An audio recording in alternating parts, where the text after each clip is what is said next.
So ఇంకా బొబ్బట్లు preparation అయిపోయాక ఇలా డెకోర్ చేసాము చాలా సింపుల్గా. అండ్ టైం కూడా లేదు, ఎందుకంటే నేను నెక్స్ట్ డే మార్నింగ్ మా అత్తయ్య వాళ్ళ ఇంటికి వెళ్ళాలి. ఇంకా లగేజ్ చదువుకోవడం కూడా ఉండిపోయిందనమాట. సో మా కుషులుని తెచ్చేసి అక్కడ పడుకోబెట్టేసాము. వాడు ఏమనుకున్నాడో ఏమో, మా అమ్మ ఎవ్రీ మంత్ ఏదో ఒకటి చేస్తుంది, ఇలా పడుకుంటే సరిపోతుంది కావచ్చు అని అనుకున్నట్టున్నాడు. అస్సలు ఇంత రెడీ చేస్తే బోర్లా అస్సలు పడలేదు. చాలా ట్రై చేసాము, ఆ బొమ్మలు వేసి అది వేసి. మీన్వైల్ మా అత్తయ్య వాళ్ళకి కూడా కాల్ చేసి చూపించాను, వీడు పడట్లేడు అత్తయ్య అవి ఇంత ట్రై చేస్తుంటే అని చెప్పేసి.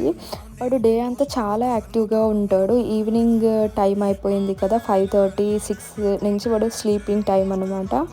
సో అందుకే అలా ఉన్నాడు. అండ్ ఫైనల్లీ కొంచెం పుష్ చేయంగా బోర్లా పడ్డాడు. అండ్ నెక్స్ట్ డే నుంచి అయితే ఇంకా పడుతూనే ఉన్నాడు. సో ఇదన్నమాట మా కుషులి బోర్లా పడితే బొబ్బట్ల స్టోరీ. అండ్ ఇంకా మన ఛానల్ని ఎవరైతే సబ్స్క్రైబ్ చేసుకోలేదో ప్లీజ్ సబ్స్క్రైబ్ టు దీక్ష.